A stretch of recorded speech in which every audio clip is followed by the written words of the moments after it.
कल भी नहीं आए, छुट्टी मार ली है। आज भी हमको कितना बजे फोन अपने टाइम किया? नहीं करते? जी नहीं सर, अपने आप हम स्ट्रेस फ्री रहना चाहते हैं।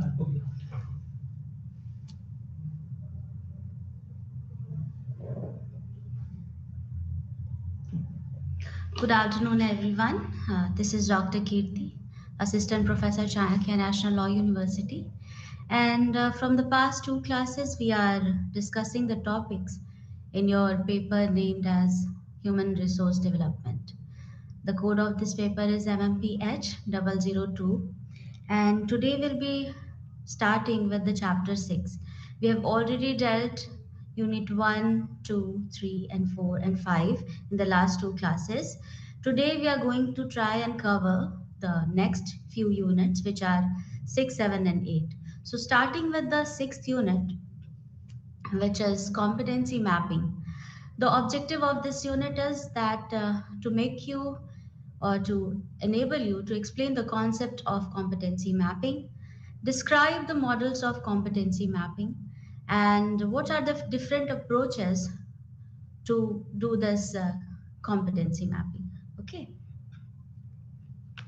so the structure of your unit, I would suggest you to open your books which you have, and if it's not available with you, then you can download it on the eGyan Kosh, the website, government's website for IGNU, and you can start with the unit 6. So it will be very easy to understand if you open the book. And if it's not available with you, then only then you can focus on the uh, entire presentation, and I hope that you understand. So, the structure of this entire unit is that we will be discussing meaning and definition of competency and competency mapping. Then, what are the various classification of competencies? Then, how can we understand this competency mapping, and what is the history where it comes from, and what is the need and significance of competency mapping? Then, what are the models like competency iceberg model and holistic competition competency model? Then, approaches in the development of this model, and who can be called as the identifiers of these competencies?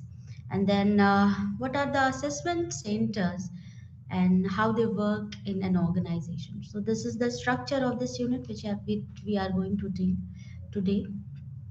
So, first, starting with the meaning of competency. So, every individual receives some resources from their parents. Now, what your personality is, it's a bundle of attributes and behavioral pattern which are quite repetitive, and various physical and appear what you appear is formulation of a personality. So there are various variables which are contributors for your personality and how it is shaped, and one of them is your heredity, your environment, and then your society.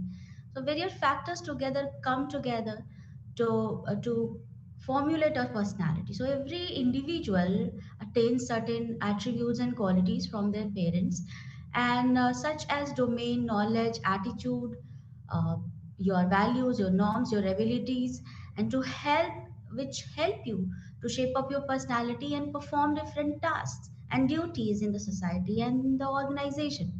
So these skills, knowledge, or behavior that we already possess or acquire from the process of learning throughout our life is called as competency. So competence is a behavioral trait of a person, and it is a part of our overall personality, and a mix of casual abilities, subject knowledge, applied skills, and all together result in successful performance of our duties and jobs. So it is the quality or state of being competent, and one must partner oneself with competencies to form a formidable combination and assess various combination of these order to produce competence result. Okay, so when we look at the definitions, here two definitions are being given in front of you, but in the book, in the section 6.1, there are at least 10 definitions which will make you understand. And these two are the very most comprehensive definition which I have chosen to make you understand is the McClelland has defined competency as a term used to challenge traditional criteria of assessment, which had emphasized intelligence evaluation. Then another definition says that competent people are those who followed rules, the rules which are laid in the policies of any organization, and procedures which are being followed to complete the task and jobs and do the duties at work. So rules and procedure without any question, and it is meant that compliance that stressed over and need for personnel to make more responsible and responsibilities possible and adaptable. So these are the meaning of competency. So classification of competencies, there are numerous number of competencies which we possess and we acquire over a period of time, but these competencies can be understood categorically. So one is the first category to understand is technical or functional. Then there are managerial competencies or skill, and then there are human attributes, and these are the also competencies. So what can be technical or functional competencies? Okay. So business awareness, organizational awareness, technical skills, external awareness are the technical or functional attributes of your competencies, and it is very important to perform such duties and tasks which have been assigned to you in your organization. So, business awareness, what is it? It's the set of characteristics necessary to make corporate judgments in order to achieve business objective. Every organization has certain objectives and goals to achieve, both in the short and the long run. So, business awareness is one of the major technical or functional attribute which comprehends together to perform to be a part of competency. Then organizational awareness, employee must have a solid understanding of essential business facts such as short and long term objectives, the mission, the vision of the organization, what are the products and services being offered by the organization, what are the expertise, responsibilities which they have to deal in everyday uh, role play in the organization, the job they have, the position they are handling, and the interactions at the various departmental levels. So this is organizational awareness. Okay. Another attribute in this category is technical skill. So without technical skill, the operation cannot be done. So operational expertise required to accomplish the job obligations are those technical skills which are important for any person working in an organization. Now, external awareness, employees should not only be aware about the organization and business and technical skills, but they should also be well versed in various market dynamics, the changes which are happening, the government decision or new legislations, and which affect the business as well as the competitors' policies. Okay, the next competency category is managerial skills. So, what can be those attributes when it comes to managerial skills? Okay, customer oriented. If the employees are not customer oriented, they do not possess this skill, this quality, it will hamper customer relations in the long run. Okay, so the capability to recognize, fulfill, and surpass the expectation of customers is of utmost importance when it comes to managerial skill. Then second is planning skill. So being a manager, you have to plan, organize, direct, control staff, communicate, coordinate. So planning skill is another managerial skill, cross functional perspective that they should know. At least on surface they must be aware about the necessities of various tasks being performed in the organization. Yes, specialization is always there, but a little bit knowledge of each and every field, that how budgeting is done or how marketing campaign is launched or planned, they must be aware of that. Concern for excellence in another is another managerial skill which enables a person to bring out the best in teamwork and interpersonal relationships inside the business organization.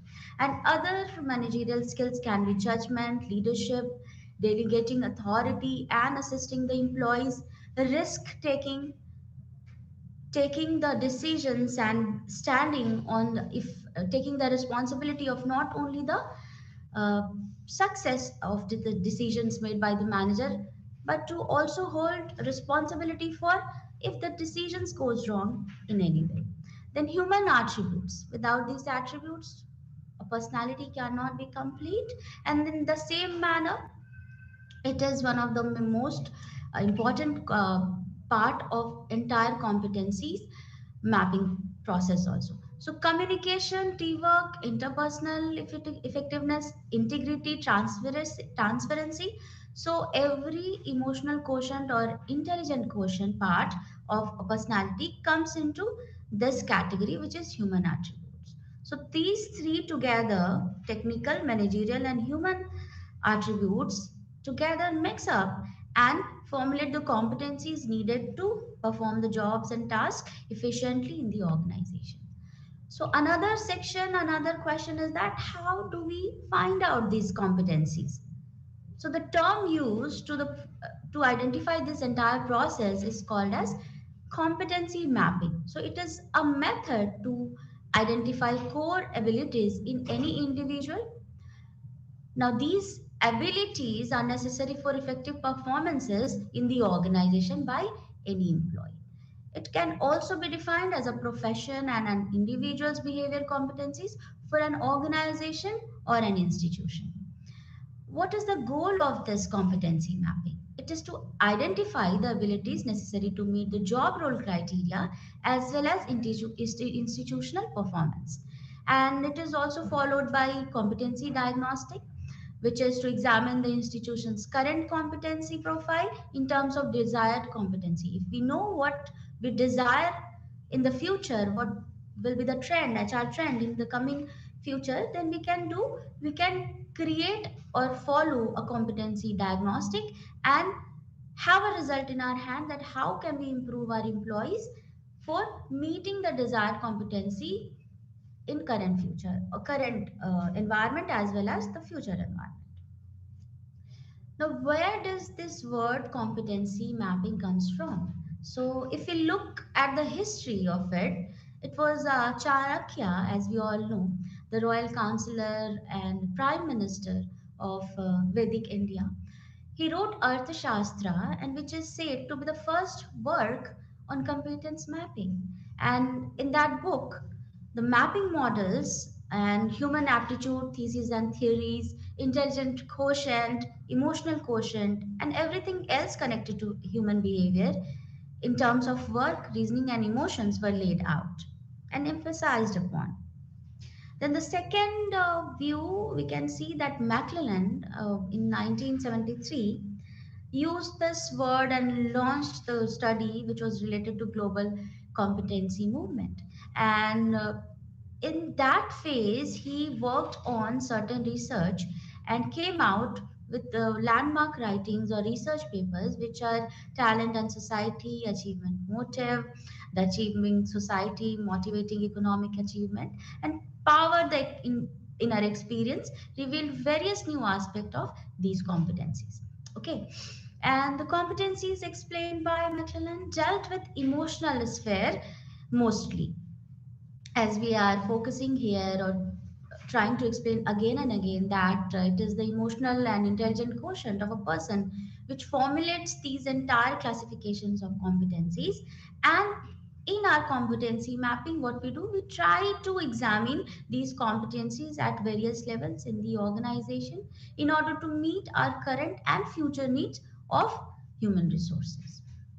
And how to train them, how to develop them, it will all depend on this process, which is competency mapping. Other contributors are Richard and Spencer, Gerald and Robert.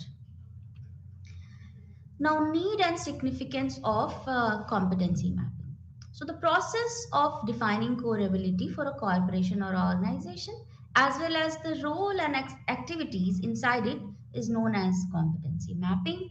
And it is a very necessary and crucial task.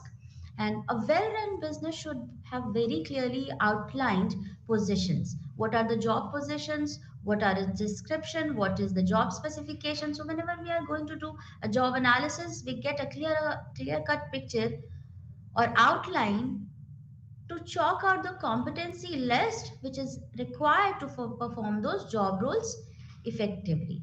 So, when we are analyzing an individual SWOT, which is strength, weakness, opportunities, and threat analysis, so we create a better understanding and it will help in having a professional growth in one's career. So highlight it also highlights the need for future knowledge to be developed. So competency mapping is a very important part of human resource development. Then it produces a result that not only describes a person's skills level but also reveals the gray areas where there can be a scope for further improvement, and which will lead to the achieving of goals and objectives through proper training and other HRD mechanisms. So businesses are implementing competency mapping in order to increase their efficiency and profitability and have a sustainable development in the market. Now, organizations are changing drastically, and their approach to manage the human resources is also changing. But one major focus of each and every organization is to have a multi-talented workforce. And what they want to know that their workers current skill levels are so that they can train and improve them to meet the future demand of the market, as well as the organize bring about the organizational change, make the adaptability very smooth and seamless. So in addition to this, the mapping talents also helps in aiding designing and defining the strategies of companies multi-skilling programs and training them development programs. Okay, so another section and this entire unit is significance of competency mapping and what it helps, how it helps. So it helps to enable in finding subjective knowledge and skill and behavior capacities necessary for current and future workforce selection and in accordance with institutional priorities aligned with changes. So it is the recruitment and selection function which involves the entire procurement function, and human resource development can have this competency mapping as a benchmark to perform this recruitment and selection function. Then another aid or help that this competency mapping extends to HRD function is to give or assist in training and development of the workforce, and to close the existing gap between competencies required for the job roles in the institutions. So assess the appropriate training program, like training need analysis can also be based upon competency mapping itself apart from job analysis. Now, understanding work domain where there is a gap between actual and projected outcomes can help enhance key performance areas. So, in performance measurement or performance appraisal, competency mapping can be a major tool or an instrument, as it helps to understand the work domain of a person and help them chalk out that what their actual performance is and what was expected. So the gap should be filled in coming time or coming future. Another significance of competency mapping is that employee or organizational skill gap analysis with relevant to learning objectives or training need is critical for developing the proper learning path, the career path. As a result, the appropriate capabilities of worker or organizations can be made possible.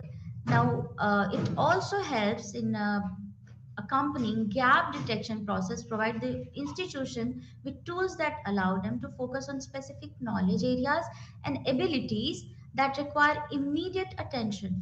So whenever there is an immediate need of training program or career guidance or career coaching or counseling of an employee, competency mapping can help as an instrument there also.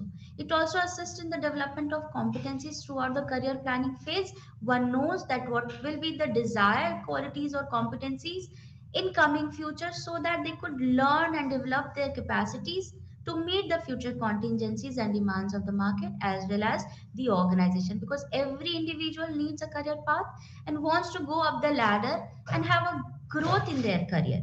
So without knowing what will be expected out of them, how can they develop their qualities or improve their competencies list? So to impart skill, to learn skill, one must be aware about what are the areas, key results areas in which they need to improve. So competency mapping will help in that aspect or in that sphere also. Now, it is a function of HRD, OD in staff selection, growth, performance evaluation. For example, of university teaching professionals like us, if we are the professors, we have certain competencies listed out by the university, and we know how we can grow in that in our career, following the competency mapping in our life as well. Another example here is given that government institute and organizations are always working like this entire course run by Swam Prabha and Swam Portal and e-content on the internet. All these facilities for the students are meant for development and instill some competencies in the students so that they could be employable. So, fill the gap between the employment and employability with the help of competency mapping and giving and imparting the various competencies and skill that is required to meet the future need of the market of an employee or an student, any student. Lastly, it helps to lastly, this established competency mapping skill will be a highly valuable tool for self development and improvement for the employees as well. So it is not only the organization which is going to do the performance appraisal, the managers, human resource manager who are going to deal with this aspect, but employees also can learn a lot and improve their personality and enhance their competencies with the help of mapping. Now, two models are being discussed here, competency models, that is iceberg model and then holistic competency model. But what is this model or framework about? So, competency model of framework is a complete collection of competency cluster, which we already talked about, that there are three types of competencies required to perform the job role being assigned to an individual in the organization. So, competency models or framework is the complete collection of these entire clusters or competencies and behavioral indicators. So, it integrates all the behavioral indicators that apply to various positions at all levels in any organization, and it encompasses as aspect of individual roles, and thus the expected behavior is defined and communicated to the employees, that how it is related to overall objective of the organization and to align these organizational objectives with those of personal objectives in the organization. So the degree of proficiency in each skill of the individual is measured against the performance benchmark specified by the relevant institution, and it is done by the human resource managers.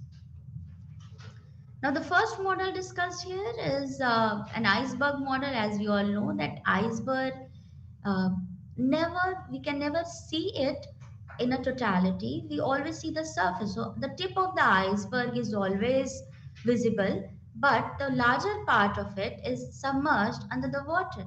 So, we can only see the first or top part of that section. So, it might be useful to conceive that competencies are an iceberg. So, if we understand it in this way, so technical expertise are the top section which is visible above the waterline, above the surface, and the behavioral competencies are below the surface because various attributes are still not being identified by the researchers, by the management gurus. So behavioral competencies, yes, somewhat we have identified it, but to understand, decode, and manipulate is it's still a very much difficult task. So it is said that it is the part which is submerged in the water and are below the surface, they are more difficult to measure and sometimes more difficult to acquire as well. So, behavioral competencies are indicators of how a person perceives himself or herself, that is self image, and how he or she will generally behave, that is the traits, and what motivates them to perform certain jobs and duties and act in a certain way. So, skill, knowledge, self image, and motive are four major components of the behavioral aspect in the Asberg model. Now, the second model being given is holistic competency model. It has the holistic approach for developing competency models.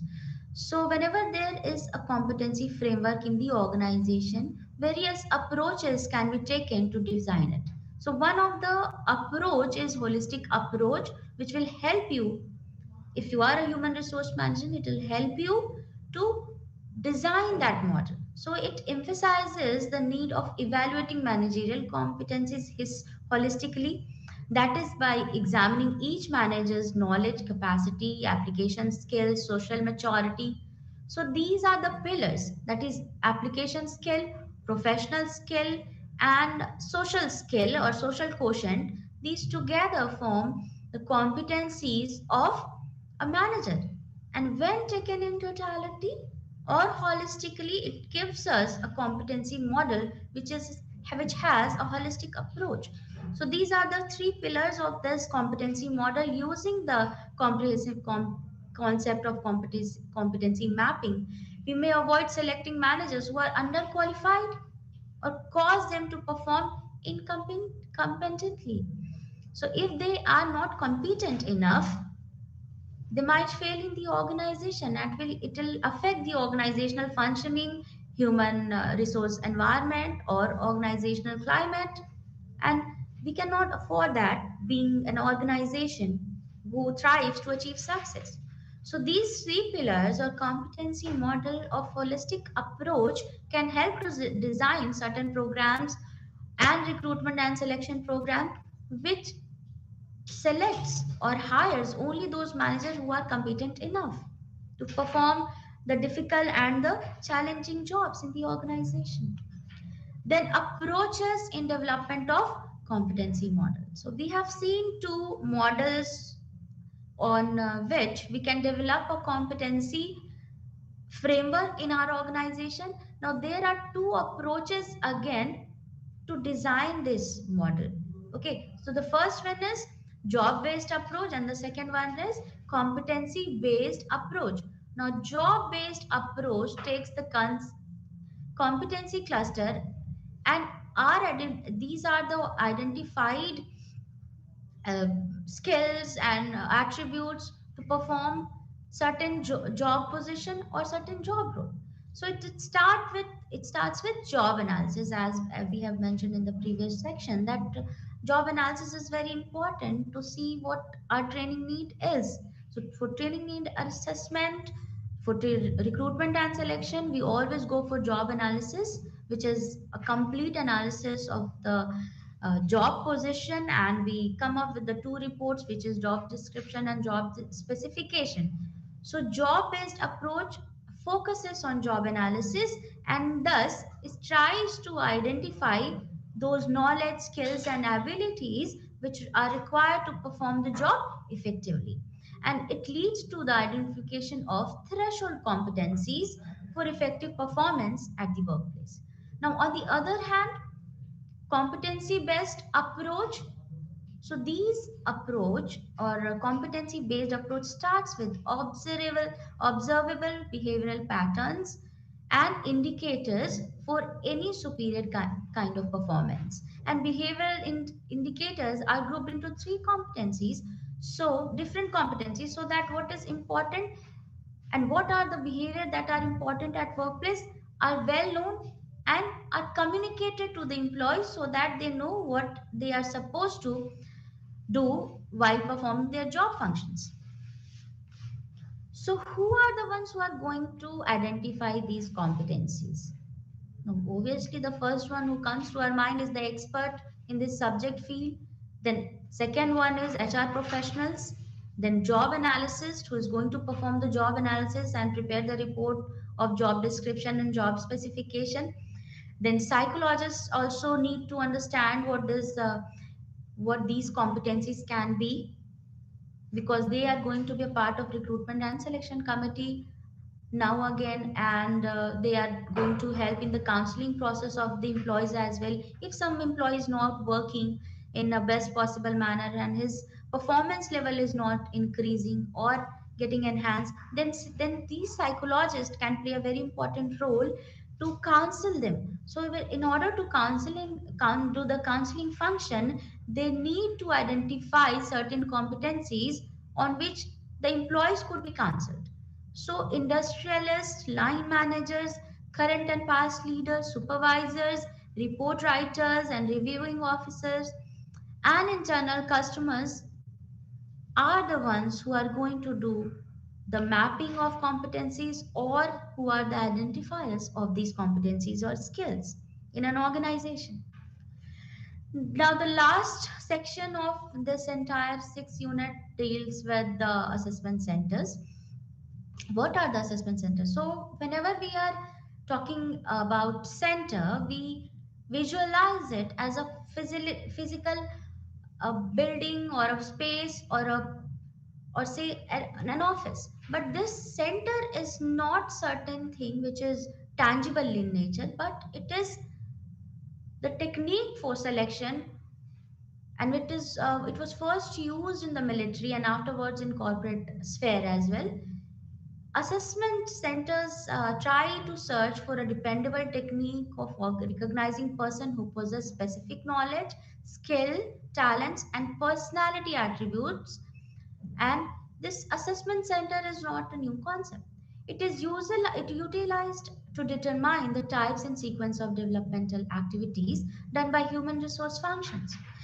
It also gives a profile of each individual's strength and weaknesses and limitations, so that the improvement could be done in the gray areas. And as I've already mentioned here, that it is not a structure or physical center, or a physical location, but it is just a tool or a procedure that organizations try to employ to choose qualified individual for a certain role. Whenever there is a vacancy, we do the job analysis and come up with the description and specification, and these are used for further advertising the or making the announcement of the vacancies. And then entire recruitment and selection procedure will depend upon these assessment centers. So this is not a physical location or building, but it is a virtual, it is a conceptual model on which the recruitment, selection, or training need analysis or training and development programs could be planned or strategized. So it is a project strategy that uses several tools and assessors to evaluate or grade personnel or employees on certain criteria. So this is the last section of the 6th unit. Moving forward with the 7th unit, which is analysis of performance and career planning. So performance, what is performance? What is career planning? We are going to discuss in this unit. The objective of this unit are to make you understand the concept of performance management, explain the meaning of and perspective of career planning, and describe what is career transition and choices, how they affect an individual and their professional life. So the structure of this unit is that it has 8 to 10 sections, and here we are going to see 8 sections, which are very important. And the structure of this entire unit is that we will be discussing performance management, then system theory and human performance, then historical perspective of behaviorism in business and industry, how it came into picture, and then behavior. We'll try to understand what is behavior, what is performance, and why management is concerned with behavior and management performances, and how it is interlinked. Behavior impacts performance is also going to be dealt in this unit. Then we will learn about performance management again, and its what is career and how can we define it, and career development perspective and career transition and choices. So these are the sections which we are going to deal in this unit. So performance management, performance, what is it? It is the activities done to achieve certain tasks and to justify someone's job position. So individual and team performance are developed through performance management. What is the work of performance management? It is the systematic procedure for increasing organizational overall performance as well. Not only the employees, but organization's performance as well. So what is the goal of performance management? It is to maximize employee capacity in the best interest of both person and organization, and the company by establishing expectations in terms of role, duties, and accountabilities, as well as required competencies and expected behaviors, help the employee to understand what they are expected to do, what behavior they are expected to exhibit at the workplace. So, performance management is a very important tool, and it helps to create a higher level of performance culture in the organization, and it also helps the individuals to work in a team and take ownership of business procedures and improve it, as well as improve their own qualities as well. Another thing which we should focus here is that performance management is not a one time game, or it's not the water coming out of a faucet and we just close it. We just close the tap. No, it doesn't happen like that. It is a continuous process and a very proactive technique for managing the employees' performances. And it does not only mean comparing the past performance with the performance benchmark, but it takes a holistic approach to manage, to control the performances and bring out the best in the employees. So it is done that achieving defined targets in real time without need for future reviews or correction of corrective actions. So it does not only focuses on the future performance levels, but it also helps to work in a certain manner that future review becomes easy and corrective actions are less in number. Okay, it focuses on value addition in the employees and profitability in a proactive manner. It results in improved actual performance whenever there is a performance management team, and human resource take this very seriously because most of the part of their entire work is focused towards improvement of the performance levels of the employees. So how it can be done? It can be done with the help of performance management technique, and it is the system, entire system which takes a holistic approach in the growth and development of an employee. And here we are referring it as a term human resource development. So without performance management, the human resource development cannot be achieved, cannot be fulfilled in the organization. It enhances a company's profitability by increasing employee engagement and increasing productivity. When it comes to organization, we look out for certain attitudes. So attitude at workplace is a very positive uh, contributor in the performance level. And attitude, three types of attitudes are very important for any organization: employees job satisfaction, employee engagement, and job commitment. So employee engagement is one of the pertinent attributes or attitude which is very relevant for this organization and the employees growth, and it can only be achieved with the help of performance management. Now, system theory and human performances. System theory is a subset of organizational theory, but it emphasizes on holistic approach, holistic thinking, and in contrast to independent, isolated, and closed organization, it encourages interdependency, interconnectedness, and openness. So, system here means that we have already dealt that a system is a unit in which there are certain raw materials, input, output, and in middle there is a transformation process. So we have dealt this in the first, second, and third unit as well. So here we are continuing with that understanding only, that complexity is acknowledged as a feature of the system theory. So it is very complex because various factors are there which are operating and affecting the entire business process. the performance of the employees. So system theory and human performance together try to view the employees, organization, and groups as a synergic approach, as a synergic mechanism for the long run survival in the market. So complexity is acknowledged as a feature of reality in system theory and focuses on synergy, combination analysis, and synthesis. So organizations are viewed as a system because they are operating in the environment, business environment, and in the society.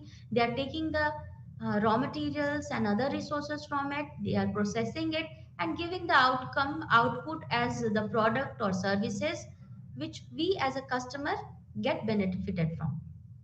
So with relative boundaries interact with the environment and must adapt to the environmental changes in order to exist according to the system theory.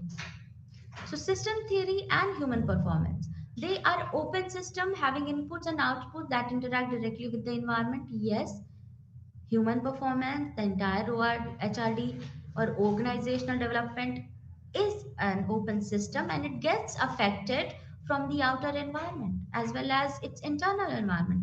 So a system is a collection of interconnected elements in which a change in one member impacts this entire whole system. And an open system is one that interacts with its surroundings. So organization, human resource department, employees, all are part of the system, but they are open system and subsystems of the single system, which is the organization. So environment responds to the organizational outputs, influencing future inputs, and future resources flows into the organization are heavily influenced by the performance level of the employees. So the products we offer, the services which we are going to offer are are a result of the performance levels of the employees. And these employees are working in an environment and are the agent or significant part of the entire system. So, system theory views this entire organization or human resource development in a holistic and systematic manner. Now, historical perspective of behavioralism in business industries, as we were discussing in the fourth and third unit, we saw what is behavioralism, and behaviorism is as a psychological discipline emerged much later in the 20th century, and a major contributor in this field are Elton Mayo, Frederick Winslow Taylor with his scientific management, and Henry Fayol. So these are the pioneers of behaviorism in business and industries. So individuals' need, desires, and behaviors are elevated and investigated within the organization and makes a career helps the employee to have a career growth and make the employees capable of creating a certain change in the environment and in the organization with the help of their performances at maximum level or optimum level. Another studies which have contributed to this field are McGregor's theory X and theories Y, Likert and Roberts' conceptions of management style, Jane Morton's management grid model. These are the basic theories or research which have contributed to the field of behaviorism in industry and business, have made and have helped organization and management to realize the human factor to be very much important and call it as capital and use the terms like talent management and talent retention. So all of these preceding ideas presume that human acts as a result of specific impulses. There are forces which help or motivate an employee to act in a certain manner and exhibit a performance, exhibit a behavior. So there are various factors which are constantly working behind a human effort or behind certain performance level of an individual. And this humanistic approach, behaviorism theory, opines that these factors should be taken into consideration when we are managing human resource and we are trying to develop it. So human relation movement has unquestionably introduced a behavioral approach to management science. Now, behavior, performance, and management. Behavior, what is it? Behavior is the response to certain stimuli in the environment. As a person, you must be feeling that there are so many factors operating outside the environment. And simultaneously or on a constant basis, we are facing various stimuli, but it is up to us which stimuli we register. So our behavior is the, if I feel thirsty, I'll drink this water.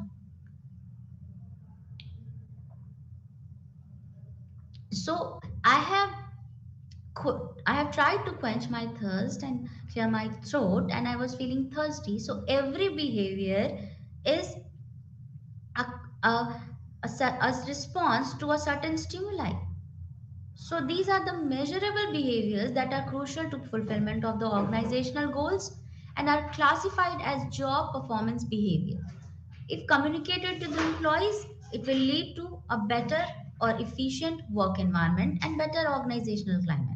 So even with the application of positive and negative reinforcers, most behavioral patterns are difficult to modify because they are stable. So if the pattern is there, breaking that pattern, breaking that habit becomes very difficult.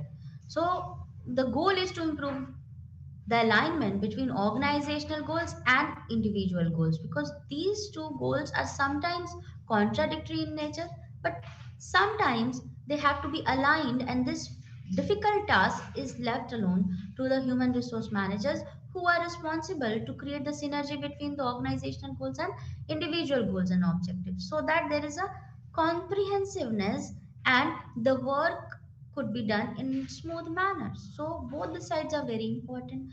So the basic objective of performance management is to improve this alignment between the goals and objectives of both individual and the organization. Apart from fulfilling professional needs, which may improve satisfaction and organizational climate without affecting productivity, targeted performances intervention should motivate employees to act and put up the necessary effort to meet both personal and organizational growth. Now, performance and management. A successful performance management system includes well defined objective, design and implementing it in the best possible manner, and in such a way that it can be effectively evaluated and analyzed. And then, performance management system is duly linked with career management, career development, succession planning, and talent management, compensation management system, training and development. So these all human resource management functions are linked with performance management system. And we can say these are all subsets of a set which is human resource development. So the success of the entire HR system depend upon the integration of all these subsystems, which we have already seen in this section. Now, concept and definition of career. What is a career? It is a very easy to understand concept, a sequence of positions occupied by a person during the course of his or her lifetime. It is sequence of job that constitute that a person does for a living and is an integral part of any individual and personal and professional life. So the sum of the educational, social, economical, and conscious decisions taken by an individual representing this his unique personality traits and essential life values is what we term as career. The career path is represented by employees' movement through the opportunities over a period of time. So once someone is assistant professor, in their career path, they can become associate professor and the professor and then senior professor, and they can also hope or target to be a registrar or vice chancellor some way in future. So this is a career path. If someone is joining as an officer mid, then they will always try to achieve a position which is higher. So the career path should be there, so the employee knows that they have a chance for improvement in their career. If when a person is having a lower position in the hierarchy, they can climb up to the ladder and reach various levels in the organization vertically upward. So career path is the main focus here when we discuss competency mapping and performance management. Now, career development perspectives. So individual employees and organization who are employers have a psychological contract. So there is a psychological contract between organization and the employees, and they both are working for each other. So wherever each party have certain needs and aspirations, expectation at the time of joining. So whenever there is a new joinee, organization has certain expectation from them, and the new joinee has the certain needs and wants and desires which are to be aligned with the organizational goals. Thus, the career development perspective differs for both the parties. So, career development perspective can be different for the employees as well as the organization. So, it covers both personal and corporate or organizational growth. Career planning refers to the process of changing employment status over a period of time of the life of the employees. The process is referred here of making long term learning decisions or acquiring various competencies in order to balance career advancement opportunities with personal needs, and can be understood as career development. And organizational perspective से अगर देखें तो organizational career development is an activity that takes into account the long term benefits and success of employees as well as the efficiency of the organization. And the organization carries out career development based on human resource needs and the ability to perform various functions, improve efficiency, and compete with the other organization. So this is career development perspective. And if we look into the features, it helps individual to develop various competencies, which we have already dealt in our previous like sixth unit. So this career development will help to improve these competencies and require what are the various competencies required to fulfill different job roles as well as the behavioral outcomes. So feature is that it defines employees' life, it strengthens the work related activities and aspect of the organization as well. Another feature of career development is that it can also help or give professional directions related to career goals. It creates a synergy between personal and organizational goals, leading to satisfied, motivated, contented, and better performing individuals or employees. And like we always refer, HRD, career development is also an ongoing process. Now, career transition and choices. Career transition, whenever you are a student or we are a student and we look forward to achieve certain job roles, we are striving each day to attain certain position in an organization. So is it possible that we will still be on that position and perform the jobs and duties, and throughout our life we are sitting on that position only? No, the answer would be no, because each and every one of us is motivated and constantly focused to have an improved career, to have an advancement in career. So career transition is the different phases discussed by Erickson here. The theory of adult development, which is one of the various most popular theories in this particular area, which is career transition, career planning, and development. So his beliefs are strongly associated with personal experience and largely filled with hope. Youngsters and early adults are the time to have the time to, it is the time to create their own identity and who you are and where you are going. So whenever there we are talking about the early phase of career, everyone uh, tries to have certain risk, try to create their own identity, create their own reality. They figure out what they are and what they want to do and where they want to go. So we always ask the student to have a 5 year plan, a 10-year vision for themselves, so that they could work to every day to improve themselves to achieve that 5 year goal or 10-year plan. So there are different phases. Then the next act of evolution is to build a close relationship. When you move from the youngster part of your life, that is early career, mid career, late career, and career end. So whenever you are in a mid career span, it is the age of 30 to 40 years. In this, advancing in career, lifestyle may limit, options and growth are there, opportunities are there. So the early career, you identify your interest and explore several jobs, and then you get advancement in your mid career, and you are settled in a certain position. You have established yourself. Now you are looking out for values, contributions to the society, contribution to the well-being of individual, of your family. So the concerns shift from being external reward, acquiring more capabilities, having a stature in the uh, society, and moving on to the late career, which is 50 years and above. What we focus on updating skill. Individual is a leader, individual is certain who in whose opinion matters. So these are the needs when we are in our late careers. Then concerns in this phase are monitoring or mentoring or disengaging, where organizational continuance. So these are the various concern at this level of your career. So career stages given by Erickson's is a model in which we recognize that how transition takes place and what are the choices which an employee is likely to make. So when they're ending their career, they're above 60 at the age of retirement, they what will they need to do? They'll need to plan for their retirement and try to look out for new opportunities if they are willing to do, and grab those opportunities, rejoin them, have a fulfilled life.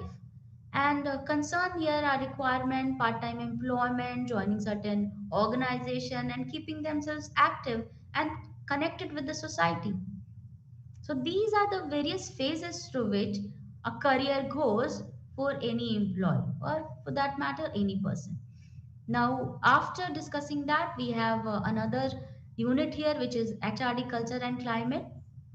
Objective of this entire unit is to understand the HRD climate, understand the relationship between HRD climate and organizational climate, then measurement of HRD climate. So these are the objectives of your unit 8, and which is titled as you HRD culture and climate. So first we try to introduce the topic, then define what is climate is, then what is HRD climate and organizational climate, why there is a thin line difference between the HRD and organizational climate, what can be the elements of HRD climate, and what contributes to formulate this HRD climate is going to be a part of this particular unit. So starting with the introduction, climate plays a very important role in ensuring the competency, motivation, and development of its employee. So, organizational climate or human resource department climate is a climate where each and every employee is working every day, and they are trying to compete with each other with the skill set, with the competencies that they have. And regular basis on a regular basis, a manager needs to motivate them, develop them, and encourage them to perform better. So this climate can be created using appropriate HRD systems. In the last class, we have already seen what is HRD system and what are the different subsystems of HRD, who formulates or performs as the part of HRD system, and leadership style of top management. So climate can be shaped with these various elements of HRD system, along with the leadership style and guidance of top level management executives. So HRD climate is not only the means but end to all means in itself. Okay, so yes, climate starts with other functions, and it again affects the functions of the human resource department. Then human resource climate affects the functioning, affects the technology to be used.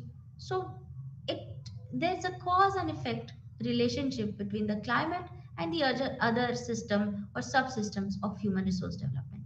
In the recent past, simple instruments have been developed to measure HRD climate in your organization, in any organization. And in the last section of this unit, there is a questionnaire in which you have been trying to understand the entire structure of this simple instrument, which is HRD climate evaluation technique.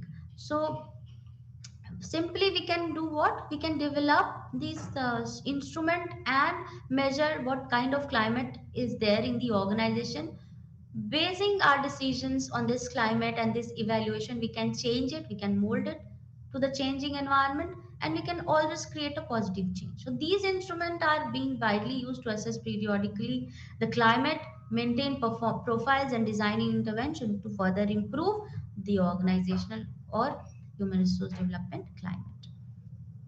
Now, definition of a climate: perception about the organization's goals and about decision that a manager should take to achieve this goal come comes not only from the informal organization. So both formal and informal organizational structure combine to create an organizational climate. So climate is used to designate the quality of the internal environment, which conditions in turn the quality of the corporation, the development of every individual employee, the extent of members' dedication and commitment towards the organization and its purpose, and the efficiency with which that purpose becomes translated into results. So, climate is used to designate or refer to all these factors.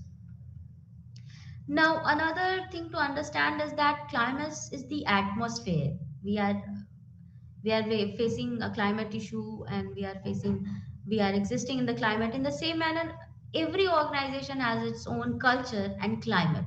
So okay, so thank you students, we have started with the unit 8, and in tomorrow's class we'll be dealing with this section of human resource development and human resource climate. HFD culture and climate, we'll be discussing it in the next class. So thank you for joining us who are listening to this online, and I wish you a good day. Thank you so much.